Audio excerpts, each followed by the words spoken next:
Hi everyone, the World Cup 2023 is right upon us with the first match on 5th October between England and New Zealand, the two finalists of the 2019 World Cup. All the teams have been announced and the World Cup is beginning in a few days' time. So let's preview all the 10 teams right now in this video. So I'll start with England, the champions, the reigning champions right now. England has got a very good batting lineup, a lot of firepower in their batting, a lot of depth in their batting. Bairstow, Butler, Harry Brook, Joe Root, David Malan, Ben Stokes. I mean, absolutely a lot of firepower, a lot of staying power as well with Joe Root and Malan can play the long innings. And then they have got Chris Oakes, Sam Curran, Moeen Ali, David Willey, a lot of depth in their batting. So, tremendous batting depth, a lot of stroke players. I think they are going to easily get to 300, 350s in most matches. I mean, England has got that kind of a batting lineup. But then their bowling lineup looks a little bit. I have got my doubts because they will not get the swing conditions that they get in at home at England. They are not going to get the swing conditions in India. So that way their bowling might struggle. They have to rely on cutters or slower ones and all. So Sam Curran, who has got some experience in Indian conditions due to IPL, will be very vital. He can bowl good cutters. And then they've got David Willey, who can also do the same. Chris Oakes, let me see how he shapes up, because he's essentially a swing bowler. And among the other bowlers, they've got Mark Wood. Mark Wood will be very vital for the World Cup. His lower order batting, he's got big stroke playing ability, big hitter of the ball, and he's got tremendous speed, tremendous space in his bowling. He's an out and out fast bowler, so Mark Wood will be very, very important. And with the reverse swing, with the old ball and everything, Mark Wood is going to be very vital for England in this World Cup, along with the spinners Adil Rashid and Moeen Ali. So England banking on those two spinners in Indian conditions. So overall, England is looking a very strong team. Their batting is more stronger than their bowling. Their bowling is not bad either. So I think they are one of the top favorites in this World Cup and go all the way. Definitely a semi-final candidate. Now we come to the 5 times champion Australia. They have got some injury issues before the start of this World Cup. They had Istanagar. They are missing out on Istanagar, who is one of the leading spinners, left-arm spinners, and a good batter also. He's injured, so he could not come into the squad, the 50-member squad. And also Travis Head is injured with his left arm in a cast. He's got his arm fractured in South Africa while playing there, the ODIs. So Travis Head might not be playing in the first 5 or 6 games. So that will so Australia still took the risk of taking Travis Head. So that means they rely a lot on Travis Head's firepower at the top, because Head and Warner can form a lethal combination at the top order. But still, Warner and Marsh is forming a lethal combination too. Mitchell Marsh, who's originally slated to bat at 3, is opening the batting, and he plays authentic shots, cuts, pulls, drives, but he plays with a lot of power in his shots. And he's playing his best cricket of his life at the moment, Mitchell Marsh. And David Warner is in great form. He looks in very good form, a good nick in the World Cup, scoring very quickly. Steve Smith is scoring like Steve Smith does. He's scoring runs. Manas Labuschagne has forced his way into the World Cup squad, and he's batting very, very well. He's scoring runs. He's playing the big shots, and he's fielding tremendously well. Glenn Maxwell is back from an injury. He will be a handful as a off spinner in Indian conditions, and his batting firepower, everyone is known to everyone. So Glenn Maxwell will be a very vital component for Australia in this World Cup. And let's see how Stoinis or Green fires. And then they have got a bowling attack which can thrive in all conditions. Stark, Hazlewood, Cummins are a world-class bowling combination. But recent times Australian bowlers have quite got power play wickets. So that's an area where Australia needs to improve. Otherwise, they've got a good bowling combination. They've got Zampa, their lone leg spinner. And a lot will depend on how Stark and Zampa fires in this World Cup. Stark looks in good nick. He played very well in that warm-up game just the previous day against Netherlands. He's swinging the ball at pace and bowling good Yorkers. So Mitchell Stark is one hell of a bowler.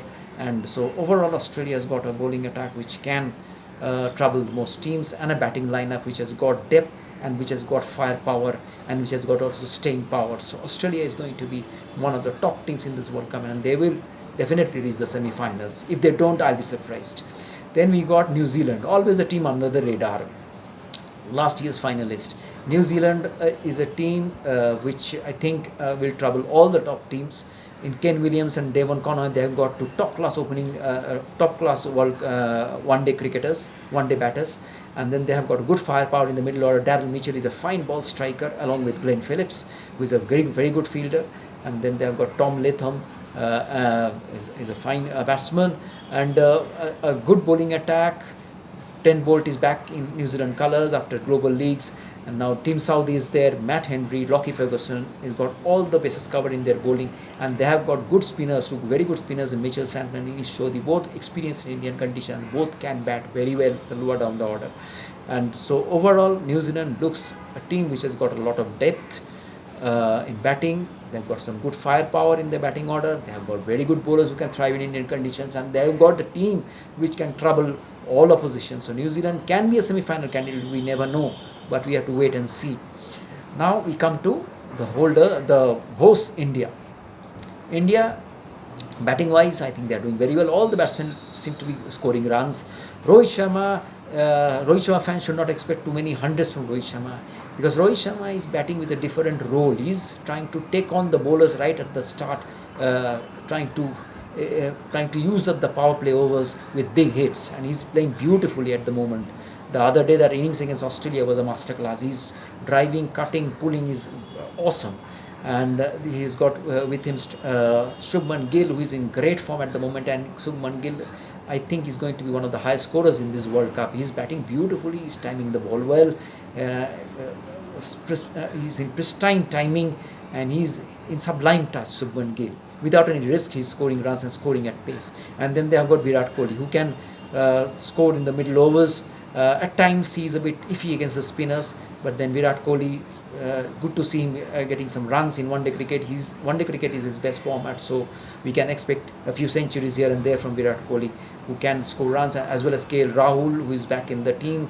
He's going to be the main wicket keeper. Ishan Kishan is the backup keeper. He's a left-hander. He might come into the team at some stage with his firepower. And then got Shreyas Iyer, who is back from injury and is in very good nick also. So everybody is scoring runs in batting. Hardik Pandya has to provide that firepower in batting. But in the lower order, there is issues in batting. India has the batting firepower has got some good solidity in batting in the top, but doesn't have the batting depth at the bottom. Jadeja struggles in batting in one-day cricket, as we have seen recently also, and the bowlers doesn't bat well, very well. Kuldeep Yadav, Bumrah, Sami Siraj, they really struggle in the batting. So, I mean, India cannot expect much runs from the bottom half. They have to expect runs from the top six. Bowling, I think India is the strongest in this World Cup. Jasprit Bumrah, Mohammad Shami, Mohammad Siraj, they have got a bowling attack which can trouble any team, and the spinners, Ashwin, Jadeja, and they have got Kuldeep Yadav. Very good bowling attack, which is absolutely tailor-made for Indian conditions, and as I think it's the best bowling attack in the whole world, which can do well in any conditions. So overall, India is going to thrive on their bowling attack. They've got a strong batting lineup. Everything looking very good for India. They have to tighten up their fielding and their lower order batting. If they can do those things, India can go all the way and even can win the World Cup. So they are a very strong team this year. Now we have got Pakistan. Pakistan, contrary to what many experts feel, I don't think that Pakistan is going to reach the semi-finals. They are a team which tends to let things drift. Babar Azam is not a very proactive captain, I've seen. They have got good batters who can score a lot of runs. Imamul Haq, Babar Azam, Mohammad Rizwan, Shahuz Shakil, Aga Salman. Top, we have got Abdullah Shafiq. They have all players who can score runs, but their firepower is missing. Need a little more firepower in their batting. Shadab Khan can provide in the lower order. Iftikhar Ahmed can do that. A lot of firepower he has got, and if Fakhar Zaman is in good form, he can provide quick runs at the top. So overall, Pakistan has got a batting which can do well in these Indian conditions, but they have got a bowling which relies more on fast bowling, and they are going to miss Naseem Shah in this World Cup, I'm going to say, because Naseem Shah is one of the best young fast bowlers in the world. So Pakistan is going to miss him, but they have got Shaheen Shah, one of the best left-arm fast bowlers in the world, along with Harish Rauf, who can take wickets in the middle overs with his pace. He's got a good pace, and Mohammad Wasim also can fire. So they have got a decent pace attack, but they don't have very spinners who can really trouble the opposition. Shadab Khan and Mohammad Nawaz has been very mediocre at best. So Pakistan will struggle with their spin. They will struggle with a bit of captaincy and their attitude, because they really need to change their attitude to really go all the way. They are a team which is going to trouble a few top teams, but then I don't think they are a semi-final candidate, Pakistan, this year. Now we have to come to South Africa. South Africa has choked, flattered to deceive in the past World Cups. He has choked, but this year, I tell you what, they have got a team to win the World Cup. They have got a tremendous firepower in their batting lineup. I think one of the best batting lineup in this competition is South Africa. And Quinton de Kock, who is going to play his last World Cup and his last final few ODIs, is going to try very hard to go out with a bang. He's a great player at the top of the order, along with Temba Bavuma is scoring good runs in ODI cricket of late. And they've got a very good backup in Reza Hendricks. And now in the middle order, they have got Rassie van der Dussen, Markram, Henrik Klaassen, and David Miller. Henrik Klaassen is one of the finest players of spin bowling in the world, and he is striking the ball with venomous firepower. He is dangerous when he gets going. And David Miller also, we can do what he can do in Indian conditions. He's a tremendous batsman lower down the order. And they have got Rassie van der Dussen and Adrian Markram, who can not only they can provide the stability, they can score really big with huge boundaries. So South Africa has got a terrifying batting order. They have got Marco Jansen, who can also bat well. Nowadays he is batting very well. Kagiso Rabada can bat, and spinner Kashyap Maharaj can also wield his wheeler. So South Africa has got a very good batting lineup, strong batting lineup, a lot of firepower and a lot of batting depth. In bowling, they have got Rabada, Ngidi, Jansen the left-arm fast bowler, Rabada, Ngidi, quality bowlers in one-day cricket. And of course, they have got Gerald Coetzee, who can provide the pace in the absence of Henrik Nokia. Now, Nokia's absence is going to be fed by South Africa. That's the one area where South Africa is going to miss, because Nokia can provide the middle order wickets with his pace, just like Haris Rauf of Pakistan. So Nokia will be missed by South Africa, but they've got the bowlers to cover that up, and they've got very good spinners in Shamsi and Maharaj. So overall, South Africa has got all bases covered. They've got a glorious, very strong batting lineup, and their chances in this World Cup is really, very good. I'm definite they are going to reach the semi-finals, and from there anything can happen. So South Africa, I think I'm hoping good things from South Africa in this World Cup. Now comes to the Sri Lanka. Sri Lanka team has also flattered to deceive. They have got some talented batters in Kushal Mendes, in Pratham Nishanka and others, but they don't always perform well.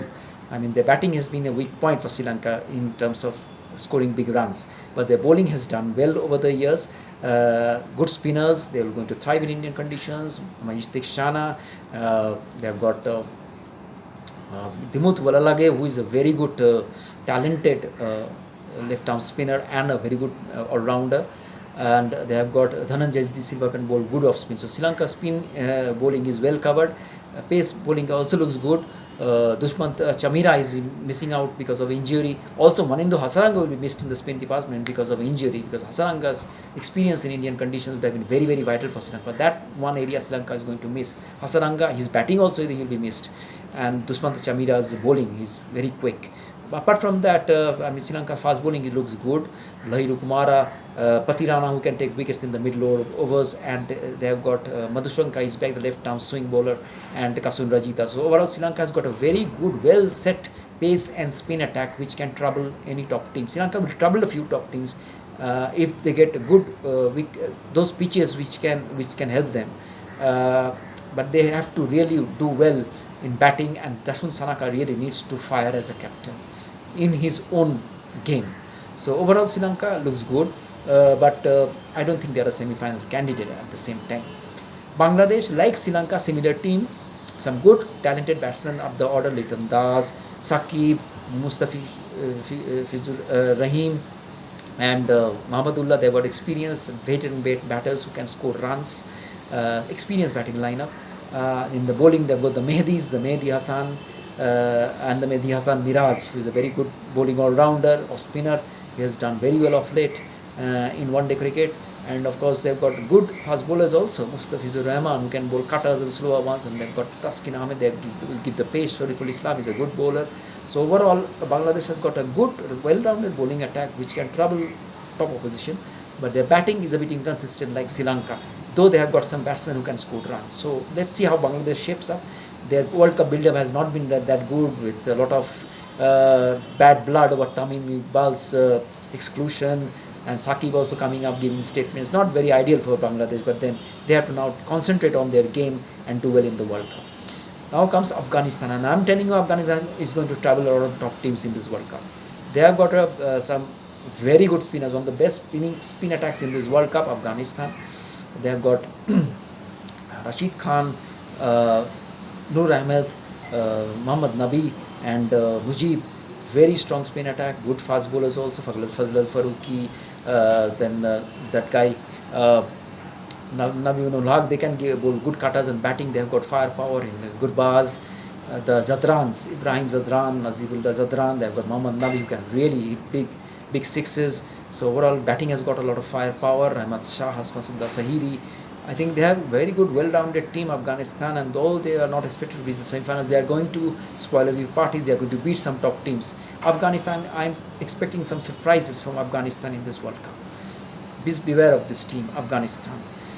Now, lastly, Netherlands. Netherlands, I don't expect, of course, no one expecting them to the semi-finals. They are going to gain some more experience from this World Cup.